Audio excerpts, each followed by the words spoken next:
श्री अखिलेश यादव जी। मैं धन्यवाद देना चाहता हूं अध्यक्ष महोदय आपका। नहीं, हम जो कमिटमेंट करते हैं ना उसको पूरा करते हैं, लेकिन सब दलों के नेताओं की बात में कमिटमेंट होने के बाद भी आप बिल पे आए जो ठीक नहीं है। अध्यक्ष महोदय, कमिटमेंट में, क्रेडिबिलिटी में आपका कोई जवाब नहीं। नहीं, ये नहीं कह मैं लेकिन दाईं तरफ वाले लोगों का थोड़ा हिसाब किताब अलग है। अध्यक्ष महोदय, मैं धन्यवाद देता हूं आपका कि आपने बहुत महत्वपूर्ण घटना पे मुझे बोलने का अवसर दिया है। संभल जो इसलिए जाना जाता था कि भाईचारे के साथ वहाँ रहते हैं लोग, वहाँ अभी से नहीं, सदियों पुराना भाईचारा हजारों साल से इसी तरह रहते आए हैं। लेकिन अचानक ये जो घटना हुई है, ये सोची समझी रणनीति के तहत वेल प्लान्ड हुआ है और वहाँ के भाईचारे को गोली मारने का काम हुआ है। जो घटना हुई है वो सोची समझी साजिश है। वहाँ जो खुदाई की बात लगातार अध्यक्ष महोदय देश में कोने कोने पर भारतीय जनता पार्टी और उनके सहयोगी और समर्थक, शुभचिंतक बार बार खुदाई की जो बात कर रहे हैं अध्यक्ष महोदय, ये खुदाई जो है हमारे देश का सौहार्द, हमारे देश का भाईचारा, हमारे देश का गंगा जमनी तहजीब को खो देगा। मैं आपका धन्यवाद इसलिए भी देता हूं कि इस महत्वपूर्ण जो साजिश हुई, और वो साजिश सोची समझी इसलिए मैं बोल रहा हूं। उत्तर प्रदेश का चुनाव था, पहले 13 तारीख को चुनाव होना था और 13 तारीख के चुनाव को उन्होंने बढ़ा करके 20 तारीख कर दिया। और इस जो घटना है मैं आपके सामने पढ़ना चाहता हूं। अध्यक्ष महोदय, ये यात्रा रुकी क्यों नहीं है? यात्रा ले जाओ दूसरी तरफ।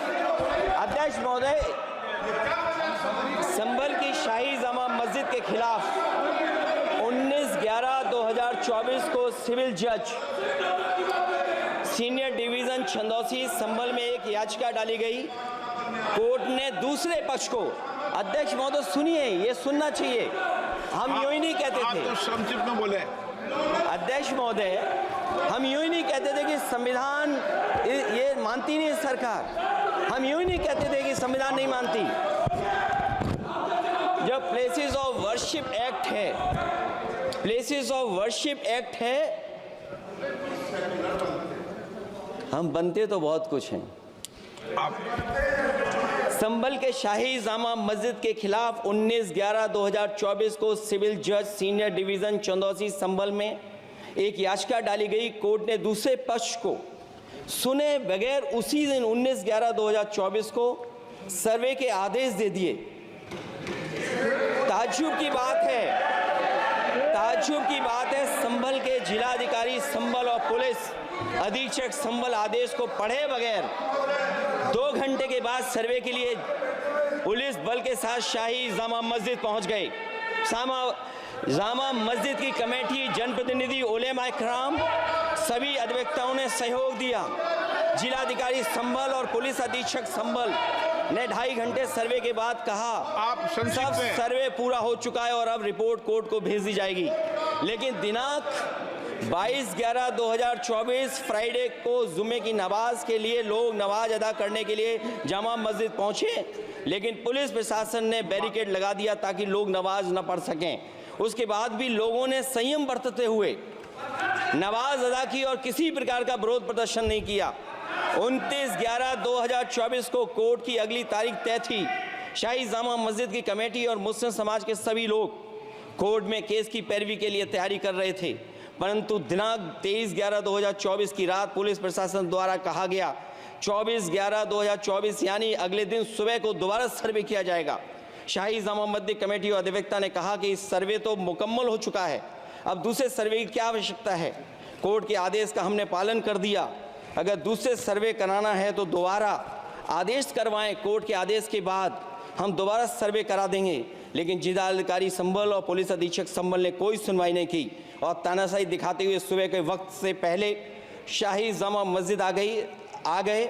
शाही जामा मस्जिद कमेटी और मुस्लिम समाज के लोगों ने फिर भी धैर्य रखा और दोबारा सर्वे के लिए अंदर ले गए। सर्वे के दौरान करीब 1.5 घंटा बाद जब जनता को सूचना मिली तो वो इकट्ठा होना शुरू हो गए। लोगों ने सर्वे का कारण जानना चाहा तो सर्किल ऑफिसर ने उनके साथ गाली गलौज की और लाठीचार्ज करवाकर बुरी तरह जख्मी कर दिया। इसका विरोध करते हुए चंद लोगों ने पत्थर चलाए, जिसके बदले में पुलिस के सिपाही से लेकर के अधिकारियों तक ने अपने सरकारी और प्राइवेट हथियारों से गोलियां चलाईं, जिसका वीडियो रिकॉर्डिंग है, जिसके एवज में दर्जन लोग गोलियों से घायल हो गए हैं। 5 मासूमों जो कि अपने घर से सामान लेने के निकले थे, उनकी मृत्यु हो गई। संभल का माहौल बिगाड़ने में संभल का माहौल बिगाड़ने में याचिका दायर करने वाले लोगों के साथ पुलिस और प्रशासन के लोग जिम्मेदार हैं। इनको निलंबित किया जाना चाहिए और हत्या का मुकदमा चलाया जाना चाहिए, जिससे कि लोगों को इंसाफ मिल सके और आने वाले समय में कोई इस प्रकार की संविधान के खिलाफ और गैर कानूनी घटना को अंजाम न दिया जा सके।